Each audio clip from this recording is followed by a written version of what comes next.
Samedi à Auteuil, R1, la 4e course est le prix Jean-Victor, une épreuve de steeplechase handicap divisée sur 3700 mètres. 12 chevaux participent à cette course qui se déroule sur gazon, avec une corde à gauche. La dotation est de 110 000 €. Les critères de participation à cette course sont les suivants: tous les chevaux de 5 ans et plus ayant couru depuis le 1er janvier de l'année dernière inclus, et ayant, lors de l'une de leurs 6 dernières courses en obstacle, soit été classés parmi les 7 premiers d'une course premium, soit ayant reçu une allocation de 7 500 €, soit été classés parmi les 3 premiers d'un prix, à l'exception des courses à réclamer, courues sur un hippodrome de première catégorie. Et les avis des entraîneurs et des professionnels des courses sur les différents chevaux. Sylvain Dehé a confiance en Philippe, qui apprécie le parcours et devrait trouver un terrain à sa convenance malgré sa récente pénalisation.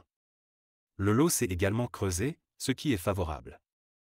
Erwan Graal est optimiste quant aux performances de Hardy Lega, 2, qui a effectué un bon retour sur les obstacles, sur le parcours qui les intéresse. Il est convaincu que le cheval a les capacités pour bien faire à cette valeur, bien qu'il doive porter du poids. François Nicole présente Échiquier, 3, malgré sa valeur élevée et sa petite rentrée. Il n'a pas eu beaucoup de choix d'engagement, donc il tente sa chance dans cette course.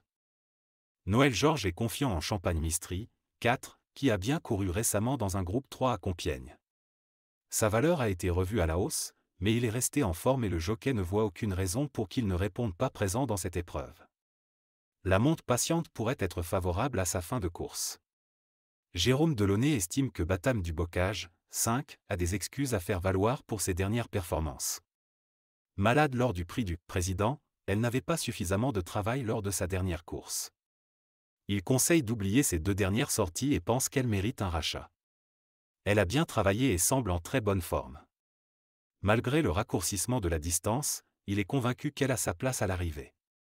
Donatien Sourdeau de Beauregard souligne les bonnes performances de Haute Idée, 6, qui la place haut sur l'échelle des valeurs. Elle n'a pas beaucoup de marge de manœuvre, mais elle s'est bien défendue lors de sa dernière course et le parcours lui a déjà réussi. Avec un bon déroulement de course, elle devrait pouvoir bien courir.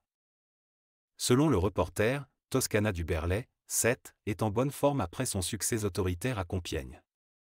Il s'est bien comporté sur le parcours proposé en début de saison et avec le renforcement du lot, il a toutes les chances de prendre une part active à l'arrivée malgré sa récente pénalisation. De Vildé rapporte que Uric Desobos, émoticône, n'en croyant pas ses yeux, a subi une opération cet hiver et a été arrêté pendant un certain temps. Il vient d'effectuer sa rentrée et a montré des progrès lors de cette tentative. Il est en bonne forme et le parcours lui convient. Bien qu'il n'ait pas son jockey habituel, Thomas Borin le connaît bien et l'a travaillé à 2 reprises. La piste rapide sera un avantage pour lui en raison de son tempérament un peu allant. Mademoiselle Anne-Sophie Paco considère que Havel de Kerbar, 9, passe un test dans cette course. Il trouvera les conditions trop légères et la distance trop courte. Il a eu des problèmes mineurs l'année dernière, ce qui explique ses résultats peu convaincants. Sa rentrée est correcte sur le plan physique, mais elle le présente afin qu'il se remette dans le bain, bien qu'il ne soit pas dans des conditions idéales. Anne-Sophie Paco estime que Hat-Trick Sivola, 10, est en forme. Cependant, la piste sera trop rapide pour lui. Il a bien couru sur ce parcours récemment. Comme Havel de Kerbar, il n'a pas tous les atouts de son côté, en particulier avec le terrain qui a séché. Mescam souligne l'adaptabilité de Blackfield, 11, à toutes les conditions. Elle a réalisé d'excellentes tentatives récemment et a montré qu'elle pouvait jouer les premiers rôles dans ce type de course lors de sa course avant-dernière. Le raccourcissement de la distance ne devrait pas la déranger et, avec un bon déroulement de course, il s'attend à ce qu'elle se classe à l'arrivée. Il considère qu'elle est compétitive à cette valeur et espère une belle performance de sa part. Selon le reporter, Mandarin Basque, 12, a déçu lors de son retour dans un handicap. Il se peut qu'il ait subi l'effet de la 2e course après une longue absence. Il s'est racheté depuis, mais dans une catégorie bien différente.